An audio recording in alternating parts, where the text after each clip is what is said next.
Good morning and welcome back to my another video. आज मैं जा रही हूँ रांची। अब तो कंपलसरी ऐसा हो गया है ना कि रांची मुझे मतलब हफ्ते में 1 2 या 3 बार जाना ही पड़ता है। अब तो ऐसा लगता है जैसे वो रांची एक सिटी नहीं है और रांची एक प्लेस नहीं है। और वहाँ पे ऐसा लगता है कि वो मेरा बॉयफ्रेंड है और मुझे उससे बिना मिले बगैर मुझे चैन नहीं आती। ऐसा फील होता है कभी कभी।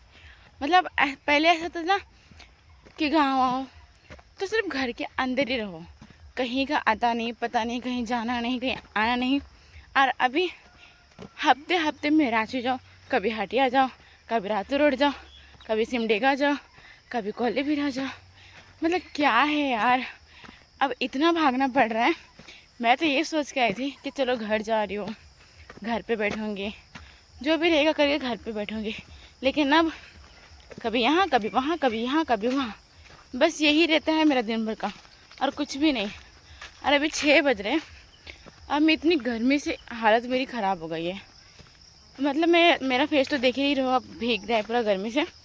एंड जो बॉडी पार्ट का मैं दिखा नहीं सकती। एंड अभी जो बगीचे में मैं हूँ, ये पूरा का पूरा आम बगीचा है और ये रास्ता सुनसान, अकेले के लिए ख़तरनाक भी है और सही भी है। लेकिन मुझे औरों की भी कदमों की आहट आ रही है, मतलब आवाज़ आ रही है। तो मुझे लगता कोई ना कोई होगा। यार ऊपर वाले भगवान जी हैं, भोलेनाथ जी। जब जो होगा देखा जाएगा। अगर डर के जाएंगे तो भाई घर के अंदर भी मौत ही है।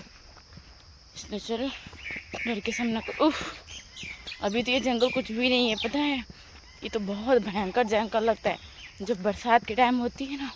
और ये जंगल का जो रास्ता दिख रहा है, अरे मतलब ये रास्ता नहीं है, शॉर्टकट आता है। क्योंकि वरना रास्ता पूरा घुमा के रोड के साइड से जाना पड़ता है और उतना टाइम है नहीं मेरे पास, इसलिए मुझे अब इस रास्ते से जाना पड़ रहा है। और देखो रास्ते में मुझे क्या मिला, पक्का आम। जैसे कि कल रात को ही मैंने पक्का आम खाया था, क्योंकि मेरे भाई लोग गए थे और वहाँ से ना जाने मेरे भाई लोग कहाँ कहाँ जाते हैं, वहाँ से अच्छे अच्छे मीठे मीठे और पक्के पक्के आम लेके आते हैं। तो अभी तो मुझे रास्ते में मिल गया पक्का आम। तो चलो अभी मैं इसको खाते खाते चलूँगी। तो चलो मेरा दिन का थोड़ा सा एनर्जी आ जाएगा मेरी बॉडी में, थोड़ा सा ही लिटरली थोड़ा सा, मतलब ऐसा 5% या 2% आ जाएगा, लेकिन आ जाएगा। तो इसे खा लेते हैं। अरे वहाँ पे बच्चा है, वो शायद आँख में दौड़ रहा है। सॉरी बच्चा नहीं, वो अंकल है। बैठा था तो मुझे लगा बच्चा है। चलो अब मंजिल की ओर निकला जाए। और मेरी ट्रेन आ गई थी। बहुत ही देर इंतज़ार करने के बाद मेरी ट्रेन आई थी, तो मैं ऐसे कैसे मिस कर सकती थी। फिर मैं अपनी बॉगी पे बैठ गई, फिर मैंने थोड़ा बहुत क्लिप ले लिया, मैंने आसपास देखा। उतना ज़्यादा रश नहीं था, लेकिन ठीक ठाक था, भीड़ भी नहीं था, अच्छा था मौसम। और मैं थोड़ा क्लिप भी ले लिया। फिर मुझे भूख लगने लग गई, तो मैंने 20 रुपीज़ की लीची ले लिए थे। और पता है यहाँ पे 20 रुपीज़ की लीची या 10 रुपये की भी ले ले तो वहाँ पे काउंटिंग करके मिलती है। फिर मैंने सोचा बाहर का थोड़ा व्यूज़ ले लिया जाए, लेकिन व्यू के चक्कर में साइकिल भी आ गया। फिर मैं पहुंच गई थी हटिया स्टेशन। हटिया स्टेशन लेने के बाद मैं आ गई थी, यहाँ पे बहुत ज़्यादा रश था और यहाँ पे इतना स्लो जाना पड़ रहा था कि आंटी को बार बार मेरी पैर लग जाती थी। फिर मैंने सोचा अपने भाई के लिए थोड़ा बहुत खाने पीने के लिए ले लिया। अरे मेरे साथ यहाँ पे क्या हुआ पता है, मेरे मोबाइल पकड़ के कॉन्फिडेंस से जा रही थी यार, बिना टिकट का, विदाउट टिकट का। टीटी वाले पता है, फाइनली मैं अपने भाई से मिल गई। इस गद्दार को लेने के लिए इतना चुनाना पड़ा था मुझे। देखो इतना सा मासूम सा बच्चा है, ये मेरे घर नहीं आ सकता, इसको मेरा रास्ता नहीं पता है घर का। देखो रास्ता पता है बट किधर जाना ये पता है। इतना बदमाश। सबको मालूम होता है, किसको मालूम है? सबको मालूम होता है कि कौन सा जगह कहाँ पर, लेकिन इसे मेरे घर का रास्ता नहीं पता है।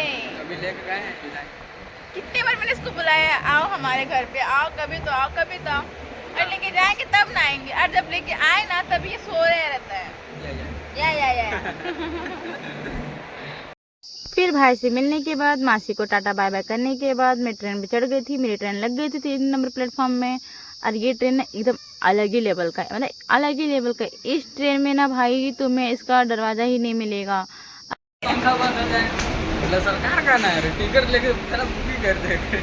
हाँ तो सरकार जीएसटी भी काट रहा है भाई। अगर सरकार की तरफ से इतना सब कुछ सस्ता में मिल रहा है तुमको मुफ्त में, तो जीएसटी भी काट ही रहा है ना। वो हम गलत कह रहे हैं बताओ? ऐसे कैसे पंखा बंद हो जाए, तो पैसा नहीं दिए। सरकार है भाई, सरकार चाहे तो पंखा क्या इंसान की मूवी बंद कर सकता है। ये इंसान नहीं, गधा है गधा, जब देखो तब सोते रहता है। फिर मैंने सोचा क्यों ना थोड़ा स्लो मोशन में वीडियो बना लिया जाए, बट मेरे से स्लो मोशन में वीडियो बन जाए, उफ़। फिर यहाँ पे हमने ले लिया था क्लिप ना कोयल नदी का, जो कि बहुत ही गहरा है, बहुत ही अच्छा व्यूज़ भी आ रहा था, लेकिन मैं जल्दी जल्दी में अच्छे से वीडियो नहीं ले पाई। और ये अभी समर का टाइम है, इसलिए इतना सूखा सूखा सा लग रहा है। फिर मेरी ये जुल्फ़े काली काली, आज नहीं पता इसके ऊपर क्या जादू चला जो इतने ज़्यादा हवा चलने के कारण अच्छे दिख रहे हैं। और मैं अपने भाई से बात कर रही थी, भगवान जाने मेरी मम्मा ने मुझे क्या खा के जन्म दिया था, जो एक साइड का स्ट्रेट था और दूसरे साइड का करली बाल था, और जो करली बाल था उसमें बार बार बार बार बार बार सिजर से काटते थे, पता है। और उस काटने के चक्कर में वहाँ के बाल कभी बड़े हुए ही नहीं। और ये बात तो नहीं है कि बड़े नहीं हुए। और यहाँ पर आप देख सकते हो, देखो एक्सरसाइज हम इंसानों से तो नहीं होता एक्सरसाइज, लेकिन ये गिरगिटियों से बराबर होती है